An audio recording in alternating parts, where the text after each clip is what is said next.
Life isn't perfect, and neither are we. Nope. But we know how to face our fears And have some fun. and talk about all the messiest things of life. Like the messiest things. Get connected to yourself, get connected to others, and get connected to the life right in front of you. This is The Connected Life with Justin and Abby. That's me. That's you. And you. Ooh. This last episode was a good one. I mean, like, we all cried. Do I have mascara running down my face? Maybe. Maybe. You may have streaks in your makeup. Okay, great. Listen. That's why you do a podcast, because people don't have to see that crap. Yeah, Oh, yeah, that's true. that's true. It's so nice. That is nice. If you're just joining us, this is The Connected Life with Justin and Abby and Jonny and Pietze. We're joining in, guys. We just like we're gonna cut out a picture of us and put it on Paste the it logo. Jonny and Pietze are, Pietze's my best friend. I've known her since I was 7, which is 30 years. Insane. And she's basically my sister. And we have gone through all the ups and downs. And then she got married. I got married. And then we've gone through all of the marriage ups and downs with each other. And Pietze's marriage has really gone through an unbelievable transformation. Revival, kind of. In the last few years, where they Yeah. actually got under, most couples have these waves where things are good, waves where things are hard, waves where things are good, waves when things are hard. But they kind of keep in the same cycles because the underneath stuff hasn't been dealt with. And Pietze and Jonny learned how to start getting to the root of all of the things and have been able to work on rewriting their story. And you can see their relationship is infused with compassion and connection now instead of survival and two people feeling like they had to figure it out on their own. And it's a beautiful, beautiful story. If you're single, I highly recommend listening to every episode because it will give you hope and vision and help you understand. I think single people have often, this is how I was when I was single. I had so much fear about marriage because it felt like this thing that I didn't understand. How is it good? How is it bad? Could it just be that one person randomly ruins it? Like what? Right. What is the formula? Or you find the perfect person. If you find then the you're perfect good. person, then it'll be fine. Yeah. And that's Newsflash, I found my perfect person. It wasn't so fine. Totally. But so when you realize that that's not the formula, that it's not about dating perfectly and it's not about finding the perfect person, but it's about learning emotional intelligence and awareness and compassion and learning how to create safe connections with people, then it feels so much more hopeful to go on that journey. And then if you're married, I highly recommend listening to every episode because they build on each other and it will help you understand. You're going to have ahas about what you've done or what you felt or what's been going on, and it's going to inspire you to hope for more connection. And that's really why we created The Connected Life. Yeah. We want to see humans connected to themselves and connected to others and connected to God in a significant way. And this is your story, is both of you learning how to connect to yourself so you could learn to connect to each other. Yeah. Which has been really cool to be part of even the process of hearing it. Like me personally, just as a side note, I'm sitting here being like, I love this. I'm loving to getting into the weeds of this. And even watching you guys respond to each other inside of this space. It's not just, hey, we're telling our story. It's really cool watching you respond to each other's hearts in this. So thank you for that. Because I think talking through it, the pain is still raw. The pain is still there. And we're still even leaning into just seeing each other and validating. So every time the pain comes up, it's like that natural response that we have now, which is like compassion and validation and seeing each other and getting back to connection, so. But it's quite remarkable because that's not what the pattern used to be. No, it wasn't like when pain came up. It was like, oh yeah, now we go into compassion. What were you going to say there, Jonny? I was just going to say that's why it's so crucial, especially for people who have been married a while, to go on this journey, because the pain that builds up over the years, it takes a while. It takes time to rebuild and to rewrite your story. And if you just keep ignoring it and you never go on the journey, the pain just continues to get infected. Yeah. It Yeah. festers under the surface. Yeah, when Jonny talks about this journey, his journey really did a deep dive a couple years ago. Me and Pietze and Jonny had a season that was very, very difficult. And so we developed it like a process. Yeah, we developed a process. and 5-step really process. Yeah, and we'll get to that point in the story in a second here. But out of that season, it was really out of Jonny and I realizing that if we didn't figure something out, we weren't going to make it. Yeah. And so I called you. I did a bunch of research. We developed this model, and we started trying it out, and it absolutely worked. And Jonny, we actually recorded the course 2 years ago. And Jonny was the editor, so he had to listen to it over and over and over and over. Johnny, did again. it feel like the course And made a big and over. Did it feel like the course was making a big impact on your, like giving you ahas as you're even doing it? Absolutely. I mean, I have been a very disconnected emotional person. Like I'm not connected to my emotions at all or what's going on inside of me. And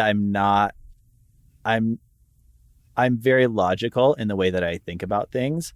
And so I think putting some processes in place and some steps that I can take where I'm able to take a moment and say, okay, obviously this is triggering me, or this is, causing issues inside of me, and it has to be connected to something deeper. I'm not just upset about this, I'm able to dive deeper into who I am and what's going on inside of myself. And I think that the biggest thing for me in the process is allowing myself to feel and allowing myself to have compassion and becoming aware. Awareness is awareness of what's going on inside of you. And I think you guys talk about this in the course, but awareness of what's actually happening inside of you is one of the biggest game changers that can happen. Yes. Because if you're not aware of what's going on inside of you, you're just making a mess everywhere, and you're not connected to yourself at all. And so once you start being aware of what's going on inside of you, then the next step, you can actually start communicating vulnerably and getting to a place where it's not my pain versus your pain, but it's, hey, my pain and your pain can coexist. And if we lean in and if we're soft, we can actually find a common ground of healing. Yeah. Yeah. It's really beautiful. Yeah. So the course is called The Pathway to Freedom. Discover how your emotions are trying to heal you. And you can go to justinandabby.com to check it out. Signups will go until the course will actually start September 29th, which is Justin's birthday. And we do an immersion program. We have found radical transformation happen. We did courses by themselves before, and then we started the immersion program, which is where you weekly have 2 meetings live with all the other people who are going through the course with you, and you are either processing your stuff together or you're watching consultants consult and work through the process with people. And it just brings so much connectedness, support. People meet their tribe. They're loved in ways they've never been loved before. They're able to be vulnerable like they haven't been before. They're able to find a support system. It's unbelievable what we've seen happen in the immersion program. People are finding their best friends. The amount of healing that is happening is overwhelming. The stories and testimonies are beautiful. And so me and Pietze, for this first round of us running the Triggers course, are actually going to be a part of the immersion program. Yeah. Like in the middle of running a bunch of the... Well, running some of the sessions. Yeah. Which So normally people have interaction with us, people to ask questions. We'll be interacting, doing life coaching. Yeah. So that's why I would recommend signing up for the first round of it. We don't know when we'll run it again, but here we go. Here we We'll go. see how it goes. Yeah. Yep. It's going to be good. It's going to be good. Okay, so do you want to jump into your story? Yeah, absolutely. So we had just left off where, it was kind of the beginning of the end of the band. And you see me start to, after a really hard pregnancy, Yana was a really hard baby. Jonny was touring. He had doubled down and was like, I have to make this work. Well, yeah, at that point, I think that I just continued with my mentality that I have to fix everything. And so in that last season, because from the time that Yana was born was about a year and a half until we made the decision for me to leave the band. But in that time, you see me double down on, I have to fix this. I have to make this work. I have to make a way for the band to make more money, and I have to make things better for my family. And so I just launched full on into fixing the circumstances without a second glance at, hey, maybe there's emotional stuff that needs to be dealt with. And so I actually emotionally in that time just continued to unravel even more. Well, you probably subconsciously were feeling blame, like knowing like I'm stressing my wife out because I'm gone all the time and we need money. Right. Yeah. Well, I think subconsciously from the very beginning of our marriage have always felt like I was the bad guy, even though I projected that onto Pietze and projected this feeling like you're the problem. I think subconsciously I always felt like if it failed, if our marriage failed, if things with the band failed, if we failed financially, that it was gonna be my fault. Yeah.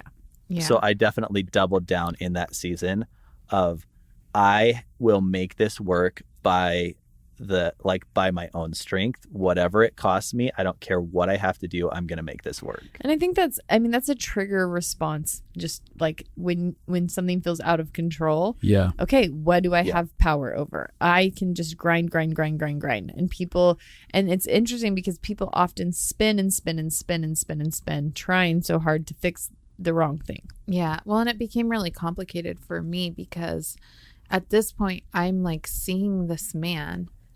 I'm struggling. I'm having such a hard time. I'm barely holding on. He's gone all the time. And when he is home off of tour, he's incredibly busy. Right. But he's an amazing dad, an amazing husband. Like, I mean, through this all, he is so loving, so kind to me. Hey, whatever you need, how can I help you?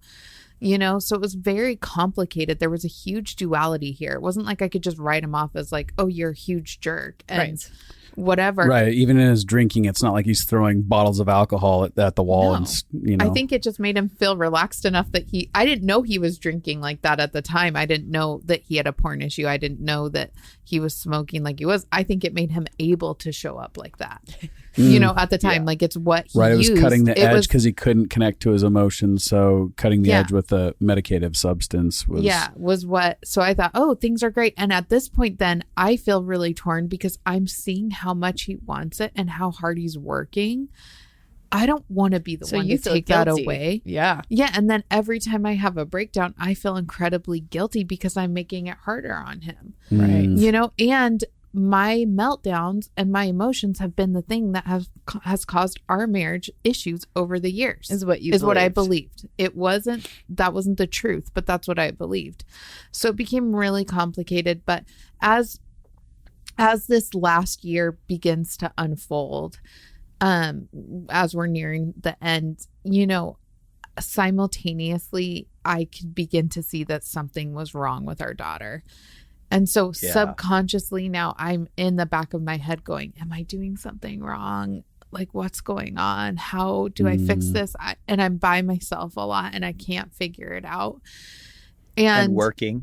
You're working while you're by yourself with her. Yeah. I mean, it was just real intense. And I was trying to be all in, you know, and I finally came to a head. And every time I had asked him to quit, it felt out of desperation or emotion. And even though my emotions were big at this point, there was one night where I was at a marriage conference by myself.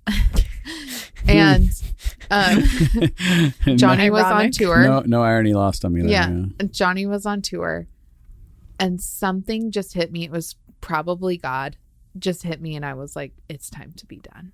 I just knew it in my spirit. I knew that it was the end. I knew it was the end for him. And if we didn't end, our marriage was going to be over. And I knew that at the end of the day, like Jonny would feel more devastated at losing his family than he would at losing the band. And so I remember I called you that night and I just said, it's done, babe. I can't do this anymore. And I was calm. I wasn't emotional. I was calm. I was at the end of my rope. And I think me responding like that actually I bet gave more substance to it. Don't you think, Jonny?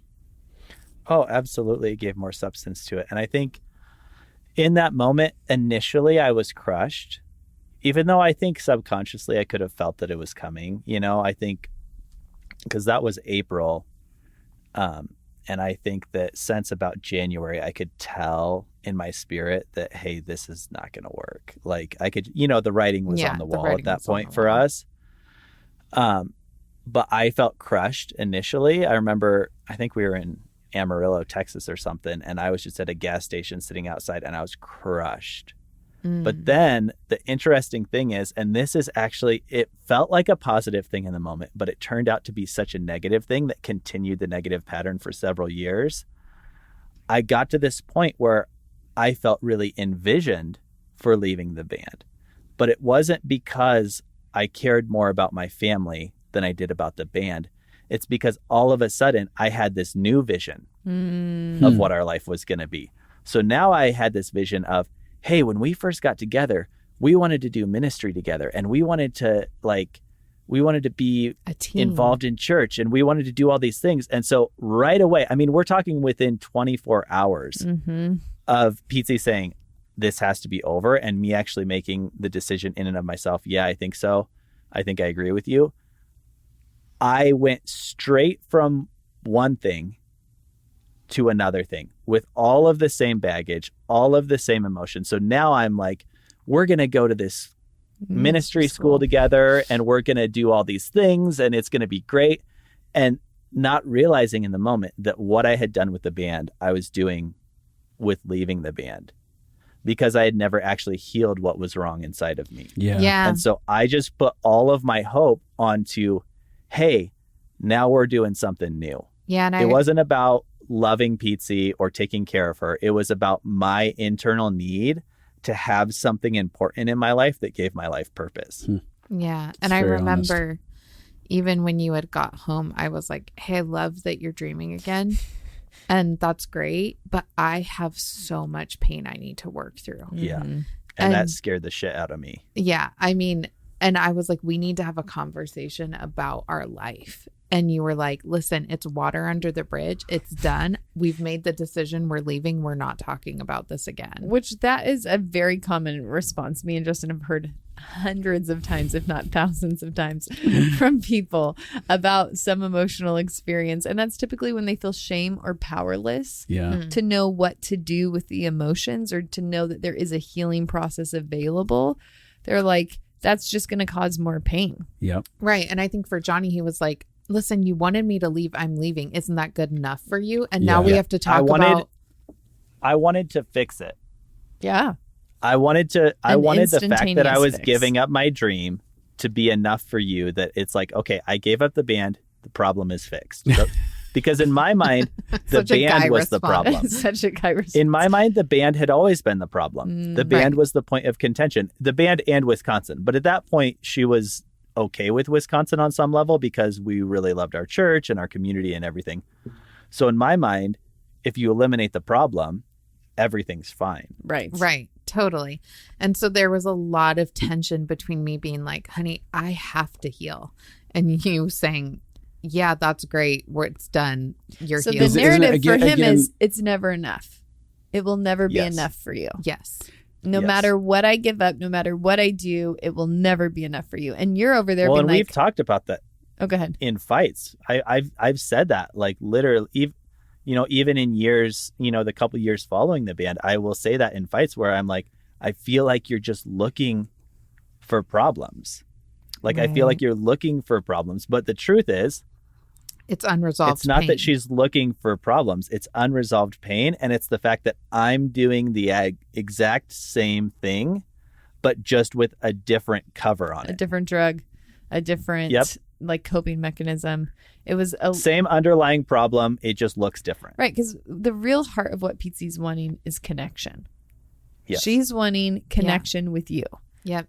That's the underlying thing from the very beginning of the marriage. Yes. Is connection. Yeah. And what's really being reinforced is Jonny's saying, if we deal with this external thing, there's always going to be an external problem. Like this was the mindset back then. If we can just deal with our external problem, everything's good, right? And what they're really saying here is like, look, we got rid of the external problem, so to say, quotation marks around that. And that didn't solve it because it was an internal heart job. The ban was a manifestation of an internal problem that had to be looked at. And you had to, yes, make an external decision of like, we need to move away from the ban that's consuming all of you. Now we need you to come get over here and get settled and get to the core problem that's really happening in this space. And a lot of people, again, will even feel like they're trapped because they'll be like Jonny said, I got rid of the outside problem. Right. Now you're still having another problem. What's the real problem? And then that's when marriages oftentimes blow up because it's like, I did everything you asked me to do and we're still having these problems. Right. Yeah. Instead of being like, okay, we've done everything externally that's been asked to do here in this space and we still have a problem. It means there's an unconscious internal thing that's actually going on here. Totally. 100%. And that caused a ton of tension and a ton of fights. So there was about a month, but before you jump into this, can I say one more thing? Because you're about to move forward. Yeah, go ahead. I before we get too far from this, one of the cycles I heard was that you only allowed yourself to have a voice about what you needed when you had level 10 emotions. Yep. So you would suppress. I'm fine. And then the only time you shared with Jonny that you weren't okay and that you needed him to quit the band would be when you were having an emotional breakdown. Yeah. And that is such a common thing. Both men and women do it. They don't say anything. They don't say how their feelings are hurt. Don't say it. And then all of a sudden, once they're yelling about it, or once they're crying about it, or once they're at the end of themselves, or once they have to completely quit their job, because it's that thing of when you're not giving yourself permission to have a voice. Yeah. And not just that, there were actually a lot of times where calmly I would say, hey, I feel like I'm not doing okay. Hey, I'm feeling like this. But when Jonny would be like, well, I just think we just need to keep going, or I just think, I wouldn't really push back and go, oh, okay, I think I need to feel on the same page as you. Mm-hmm. So then at that point, like I would try, but then at that point, if he pushed back at all, I would just be like, okay, just push it down. Like there's no room for this. Mm-hmm. There's no option until it would build up, you know? And if you're in a cycle where every time you have a breakdown, you're saying the same thing, then you can know that that's really going on inside. Yeah, totally. I think that that's a good cue to you. And the sad thing is that I had negated my voice so many times that I actually lost my sense of self towards the end and couldn't figure out if I was psychotic. Yeah. Literally at times I'm like, I'm so emotional. Am I like mentally ill? Mm-hmm. Is something wrong with me? That makes sense. You know? And so I'd really gotten into such a bad place. But at this point, you know, it had caused so much issue, me wanting to work through the pain and wanting to talk through it and sort through it, and Jonny wanting to move on. And there was about a month span from the time that I was done to when he needed to quit. And he was on, I think, maybe one of his last tours. And I had called him to talk through something, and I could hear him lighting up in the background of the phone call. And I said, are you smoking? Because at that point, I didn't know he was smoking again. Oh, wow. And I was like, are you smoking? And he's like, no. And I said, I just heard you light up. Like, I know that you're smoking. Like, don't lie to me. Oh, gosh. It's one of the worst nights of my life. Let's talk about it for everyone to hear. And sure enough, he was like, yeah, I'm smoking. And I was like, okay, how long have you been smoking? You know, and at that point, I basically said to him, like, I could just tell. I was like, if you have anything that you've been hiding from me, now's your chance. Like, now's the time to tell me. Don't hide it. Because for me, things that are hidden, usually if there's been a span of time and things are hidden, that distrust is worse than the thing itself. Mm-hmm. Like, if you tell me right away, I do a lot better. Yeah. Because I feel like, okay, at least I know where we stand. At least I know what's going on. But when I feel like I've been believing one thing, but something else is real, that shakes me to my core. Yeah. And so I had said, is there anything else? And at that point, that's when the well, and at that point, I think I knew that there was a chance our marriage might not make it. And I knew that there was going to be no way to recover in the future if I lied to her again in that moment. You know what I mean? Like, I knew that if I, I knew that if I doubled down on that lie, it would actually like make things 10 times worse the next time it came around. So at that point, I was just honest. I was honest about the porn. I was honest about drinking. And it was really bad. I think it felt very, in some ways, not surprising because I knew that you had disconnected from me and I knew that there had to have been something. And I think in other ways. So in some ways, it was like relieving, like this makes sense. Yeah. Well, it made you feel less crazy. And, you're like, oh, you've felt disconnected for the past 2 years, and I've been wondering why. And I could tell something was off, but I would point blank ask him, have you been looking at porn? Like, how are you doing with porn? And, you know, and he would lie to my face. So, and I was like, okay, yeah, I believe you. So I think I'm a really good liar. You are. That's a key factor. It's dissociating. They tend to be really good it goes deceivers hand in to hand with my themselves. dissociation ability. Yeah, absolutely. And so I think, you know, I think as well, it kind of gave me a sense of power in this situation because I was like, okay, now we have to work through things. And in some ways it made me thankful. You're like, now I have evidence of that we need to work through things. Yeah. And he kind of tucked his tail between his legs and was like, I got some leverage here. Yeah. In some ways I was like, I hated that for him. I hated him feeling so disempowered because I actually don't want him to feel shame. I felt sad that like he had been living with this. Yeah. And I think I even said that in that conversation, like, I'm really upset. And I also feel really sad that you've been living with a lie for 2 years and how horrible that must have been for you. But at the same time, I was thankful because I'm like, okay, I have some leverage here to be able to start working through some things. Yeah. You know, but yeah, I felt like our marriage was a lie. I felt like everything that I had believed about our connection and who we were, in some ways, my dissociation bubble had popped in a huge, bigger way. And I was like, this is way worse than I thought it was. And our connection is way worse than I thought it was. And so, you know, at that point, we slowly began to repair some things, you know, and but I mean, on some level, but on other levels, the underlying belief that I had since the very beginning of our marriage and honestly since childhood was still there. Yeah. You know, where I still was chasing after, like, it is not enough for me to be a good husband and a good dad. Like, I have to do something important with my life. And so on some levels, like, there was several years from that point forward where I just kept chasing every shiny thing that came my way. Yeah. You know, because I was so terrified of just being a normal person. Well, and you'd grown up that wasn't acceptable. The only reason to be alive is to do something exceptional and change the world. Yeah.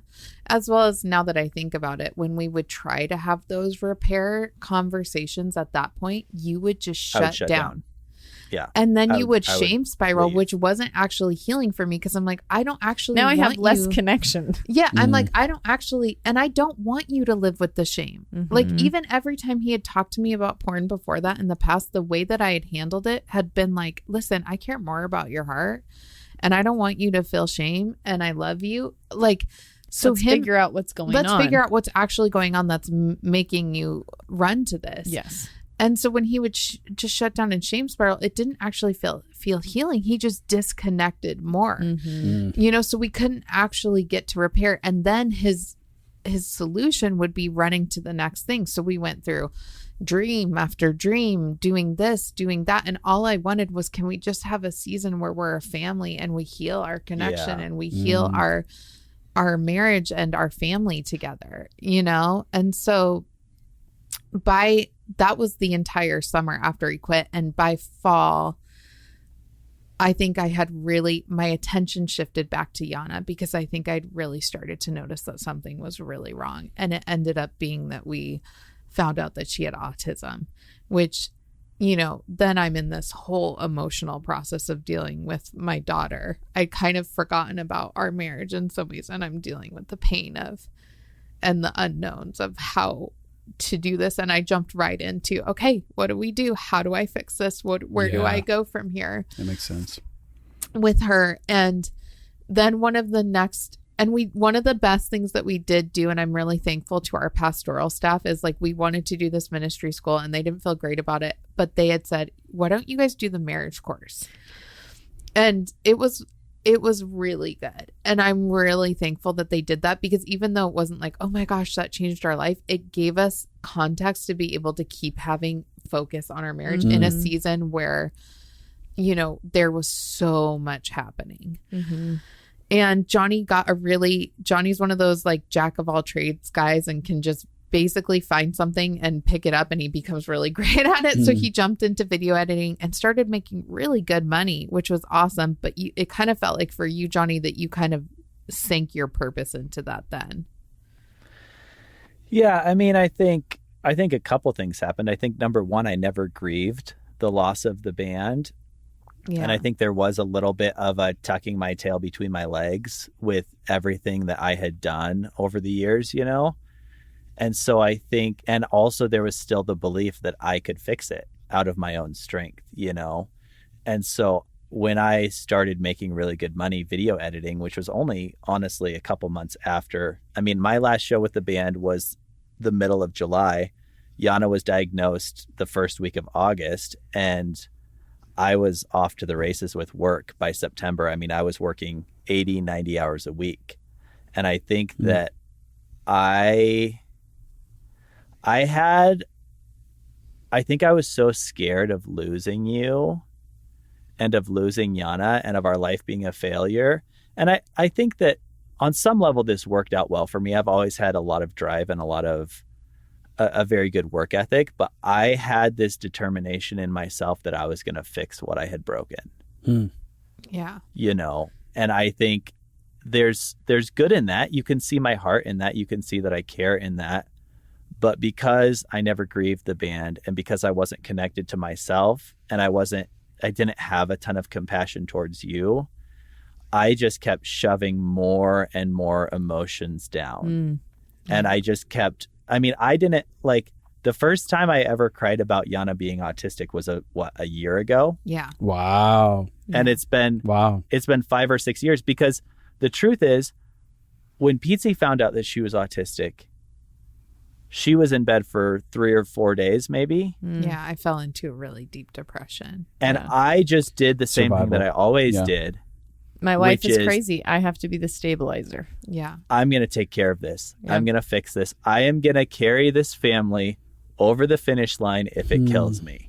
So many men, and so many men especially enter into that. I'm not saying women don't either, but that's especially a masculine trait that I see often happen, where men just go, oh my gosh, I have to carry my family. I'll just hunker down and keep moving. Yep. And the heart was so good. Sorry to interrupt, Jonny. Oh, no, you're good. You're good. The heart was... What were you saying, babe? The heart was so good. It just was, you were again trying to fix the external. Without if I can connection. make sure that we're making money and whatever we need to do is fixed, then it'll be good. But we still had no repair or connection. And so so we kind of processed through Yana a bit. And after that, you know, we're jumping into now therapies and trying to figure things out. And after that, For Yana. And after that, you had started to feel like we should have another kid. You felt like God had spoken to you that we should have another kid. And I think at that point I was like, I was opposed to it. I can't do that. I can't go back there. I'm exhausted, you know, but also like I think, and there was something in me that actually felt really healed by you having vision for our family and building our family. And I really wanted to honor that, you know, and I'm like, okay, there will never be a good time to have a second kid. Sure. Like, you know, and I think I had resolute in some ways of like, hey, what I think I need, I don't know if I'm ever going to get out of my marriage, and just choosing contentment, you know, and choosing to be okay and letting Jonny be on his journey, which is really hard. You know, it's really hard to watch someone, you know, I watched him do the same thing with his work that he did with the band, but just choosing like, hey, I love this guy and there's a lot of good things about him. And he is a huge stabilizer to our life. And so I think for me, when you had brought it up, it took me months to say yes. And I said yes. And so we had like unprotected sex one time. It took us 10 months to get pregnant with Yana, almost a year. We had unprotected sex one time, and after we did, I was like, I don't think I'm ready. I like literally the day I found out I was pregnant, I was like, I think I'm going to tell Jonny we just need to wait. I'm not ready. And took a test that night, and I was pregnant.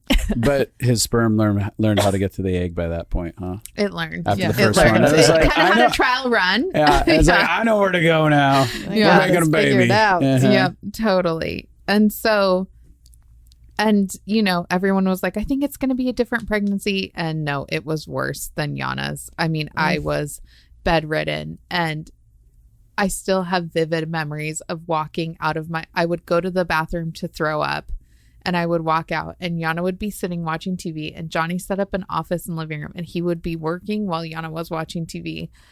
And I felt so horrible for both of them, you know, because I'm like, this is probably the worst thing that Yana could be doing right now, is just sitting in front of the TV. And yet Jonny has to work, and he's just trying to make it all happen, you know?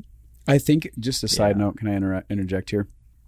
It's so easy for us as human beings to make black and white judgments of people's lives, their parenting, their relationships. It's so easy for us to be so far removed from the reality of other people's experiences, and without understanding, especially when we aren't connected to ourselves and we don't have self-awareness, we don't know why we make the decisions we do, and we cannot have the capacity for compassion to understand why the way other people are. I mean, I even think about that, where you're like, it probably isn't best for Yana to be watching TV, and then Jonny's just right there working. And I'm like, it'd be easy for someone to be in the middle of your guys' season and be like, they just let their kid just sit there and watch TV, and they have like zero understanding of what's really going on inside of that experience. Well, and I think as a mom, that adds so much pressure, because there's so much about like, don't do this, don't do that. And you feel like a constant failure, but you're doing your best constantly. Yeah.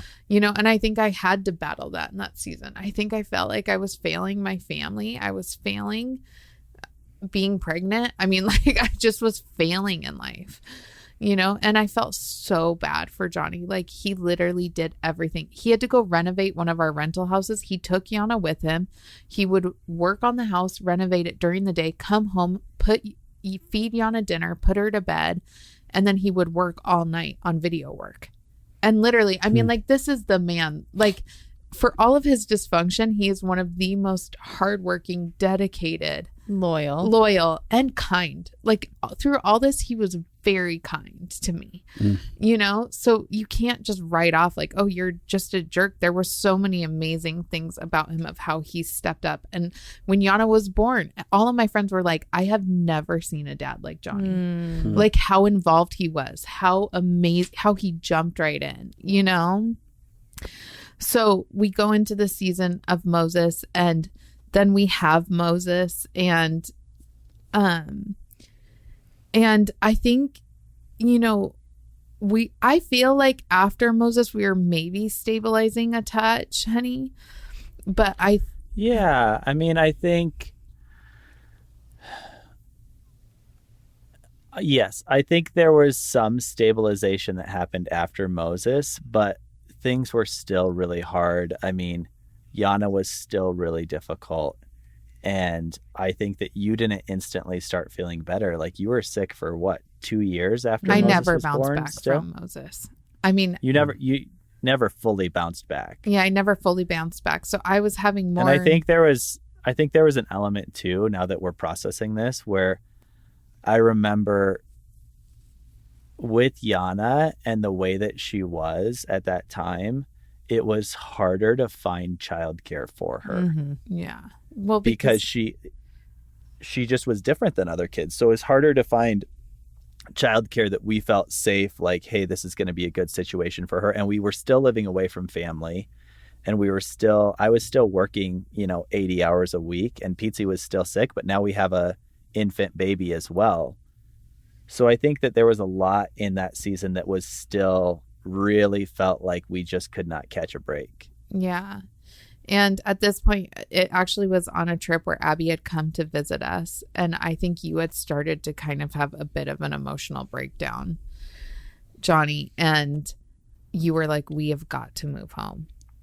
Like, yeah, we can't. Well, I think I felt I think your pregnancy for me was really hard just because I was working so much and watching Yana, and I think that I was getting to a point where I didn't feel like I had too much left in me and that we needed to move somewhere where we could have more help from family. Yeah, absolutely. And so, but on some level that was really hurtful to you because you had done the same thing for so long and I had never allowed you to even consider moving home. I mean, I think I wasn't aware of it at the time, but we had just said, let's not make any life changes for a year. Yeah. Like, I was like, we just need time to stabilize. Like, no more life changes. We're not going to do anything. And then Jonny starts not doing well. And he's like, I think need to move we home. Need to move home. I need to move home. We can't do this anymore. And I think that internally and subconsciously, there was thing in me that was like, F you. Like, I made it 10 years. Right. Like, I didn't want to be here for 10 years. And I didn't have a choice to leave. I didn't have a choice to say, hey, we just got to go When home. I had a breakdown, you didn't say, yeah, let's go. Yeah. And I think also but also I understand, I'd always wanted to go home. Totally. So then it's like very complicated, but I love our life that we built. I loved our community. I loved our friends. But eventually I did feel like God spoke to me and I felt like it was right. And we moved back home. And of course, after we moved, the shit hit the fan in a whole new way. And it was like circumstance after circumstance after circumstance after circumstance of really traumatic things that happened. And I mean, from like, we moved in with your parents. And that was hard. And then because we lost all of we saved money for a down payment. And then we jumped a tax bracket, lost all of our money to taxes that we'd saved for a down payment, realizing, okay, it's not going to work with 2 kids to live in my parents' house. The rent is so high now at my parents in Colorado. Okay, we find this little tiny apartment and we're going to like really put focus onto Jonny's business and building it. You know, Yana ate. She had a thing where she ate. She has this. Oh gosh. She has part of her disorders that she puts things in her mouth that are not food and tries to eat them. She ate sea glands. Like cigarette butts. Yeah. We found all kinds of things in her mouth that we will not mention because it's too traumatic. But, you know, she had swallowed some sea glass at one point and almost 35 pieces. 35 pieces. One piece got like lodged. Hid it though. It wasn't like in front of you. Like it was like no. You didn't watch her swallow. No, 35. we obviously didn't know. But I mean, we lived with such hypervigilance all the time. Because you're having to watch her every moment. Like, what is she going to do next? Oh, totally. And she can't communicate with us, so we don't ever know what's going on with her. Basically, she had swallowed 35 pieces. One of them got lodged in her throat, and she almost died. And then we had a really horrible shoot that had gone wrong that gave us huge legal problems. Yes. And photo shoot. Yeah. Yeah. A huge photo shoot. We had a shoot. Not we a shot shooting. somebody and No, it sorry. didn't go well for us. Yeah. Yeah. No, a photo shoot that had gone wrong that gave us huge legal problems. The work aspect, it just felt like we could not catch a break. Then to top it all off, like Jonny ends up getting into a really traumatic car accident while we're back in Wisconsin. So that's bringing up all these kind I of didn't know about that. Emotions. Yeah, really. I mean, and even you see me break that night that he got into the car accident. Like I crawled. Oh, Abby was there too. Yeah, Abby was not there. in the car, but she was in Wisconsin with us. Yeah, she was there that night. I remember that now. Yeah, and it was like the final straw. And our kids got the flu on that trip. And it was it was the night before my brother's wedding. Our kids got the flu. Jonny got into a car. There was a freak ice storm. Yep. Jonny ends up getting into a car accident on the highway that was could have been really deadly. And I crawl into bed that night and I just start like I think I cried the entire night before my brother's wedding. Yeah. Like just at the end of my rope. And while this is all going on, you see Jonny just start to deteriorate more. Well, yeah. And I was going to say, I mean, I had already started to deteriorate before then, but you kind of see, because we moved in the summer and then into your parents' house in Colorado. Yeah. And then we moved into this apartment in the fall. And I am still working insane hours. And in that season, Pietze you had migraines that kept you in bed Yeah, 5 we or didn't 6 even days a week. mention this. My body never recovered from Moses, and the minute we It moved got to worse when we Colorado, moved home. I had a 3-month migraine that never went away. And then I had a I can't even imagine that. and then it was almost every day. I woke up feeling, it was like my body gave out. It was like all those years Yeah. of pushing through, and my body gave out. And I remember I would just wake up literally feeling like I got hit by a truck, and I have this newborn baby. I have this baby, and I have this 2-year-old, and I have a husband who is trying so hard to keep it all together, and my body is failing me now. Yeah. And then we have circumstance after it's like we cannot catch a break. I don't know what to do, you know. I felt so bad for you in that season because you were carrying so much, and I couldn't blame you for how you shut down, because it was how do you do that? That's not even realistic. How do you do life like that, you know? It's really... But I really did shut down in that season. And that was kind of the end of the road for me, because Colorado had kind of been a last ditch effort for me. Like, hey, we're going to move home and it's going to finally fix it. Right. You know? Yeah. Because we only lived together, married in Colorado for 3 months since 2007. And it had always been a dream to go back for Pietze. And I just thought, this is going to fix it. This is going to make it. And when we moved into that condo and things went from bad to worse, I think that you see me become a shell of a person. And I think there's a lot of reasons for that. I think that part of it is that I never grieved the loss of the band. And I had never grieved the fact that I had an autistic daughter.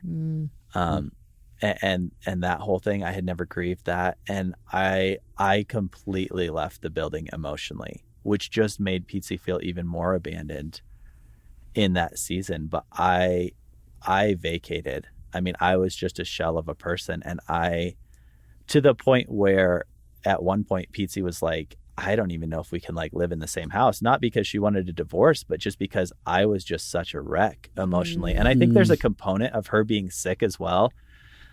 You know, my mom, which I didn't think about this in that season. It wasn't until quite recently that this came. In fact, it came up through the process of me working through the course of all things. So there you go.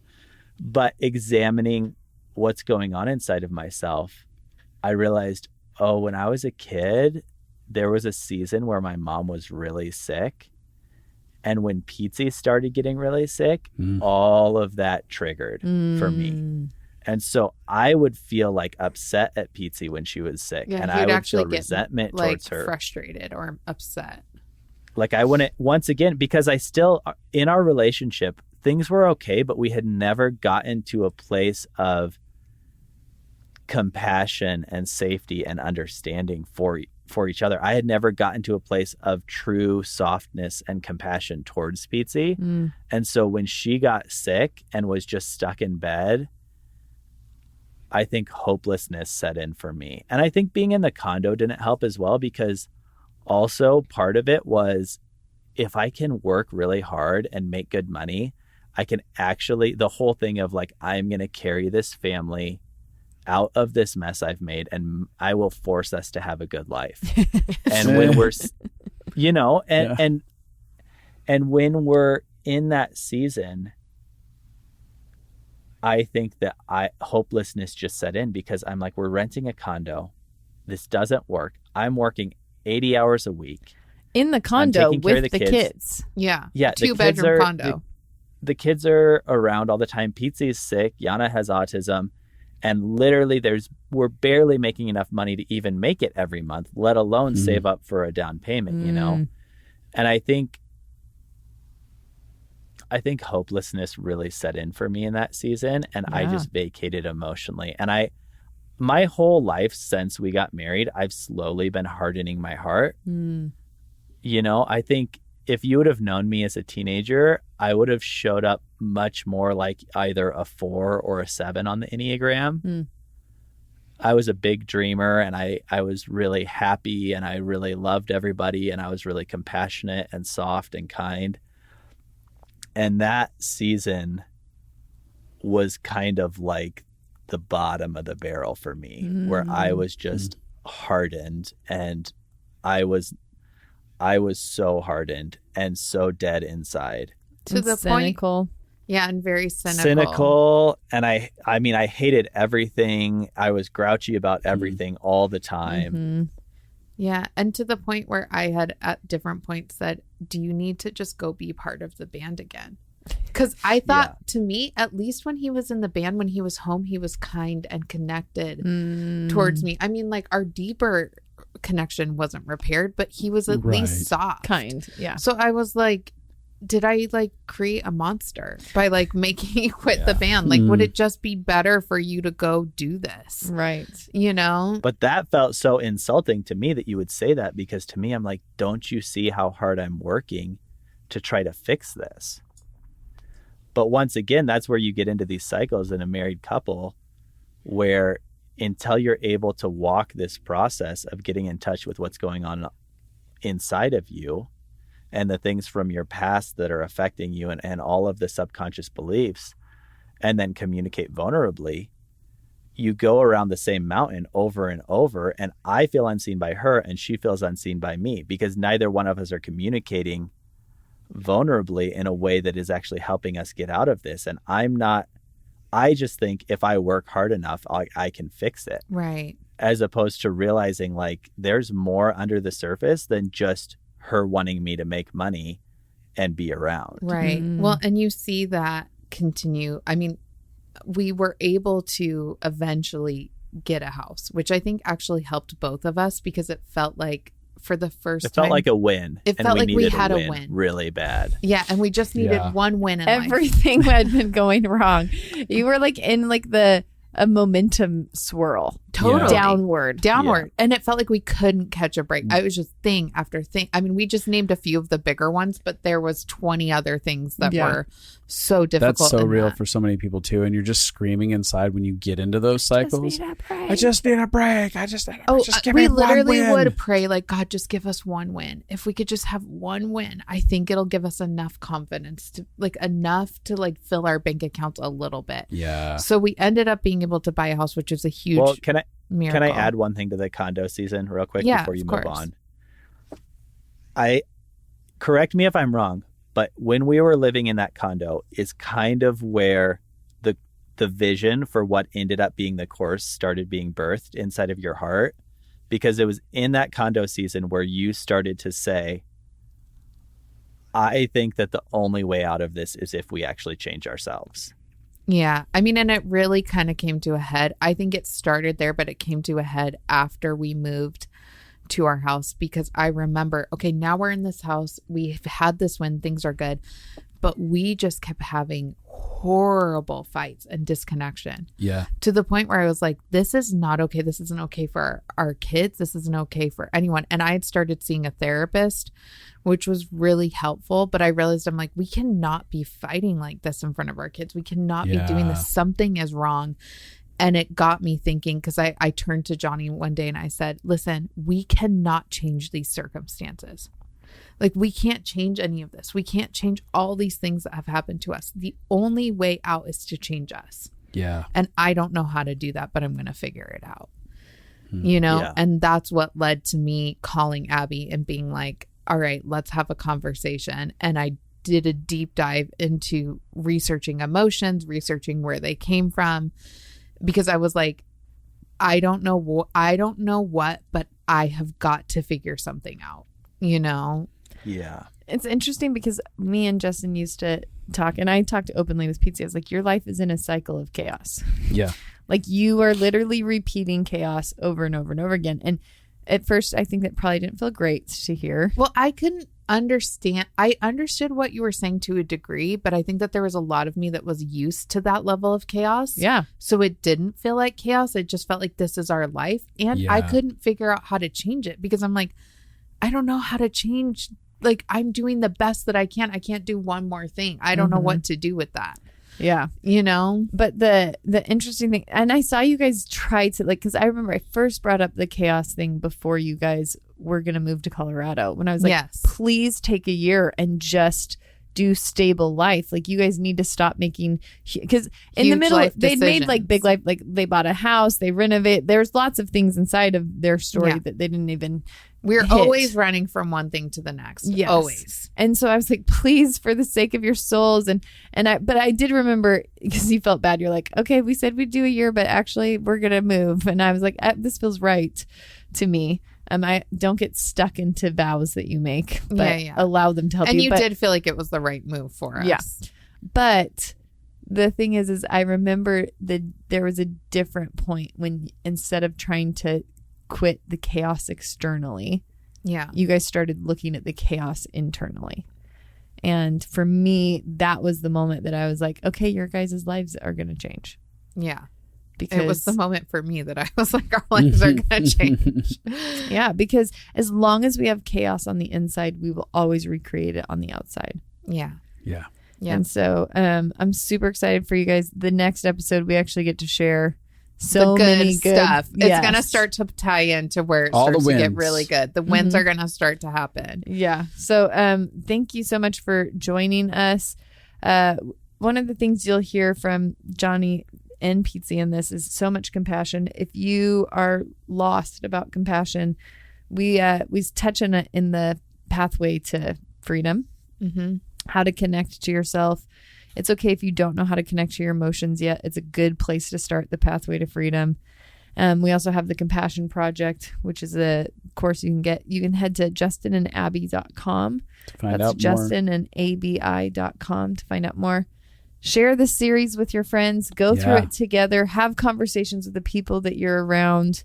We want our heart is that this would inspire connection and the ability for people to start to repair mother, daughter, sister, brother, father, son, husband, wife, boyfriend, girlfriend, all the kinds. All the things. Friend. All the things. All right. Later, Gator. Goodbye. Goodbye.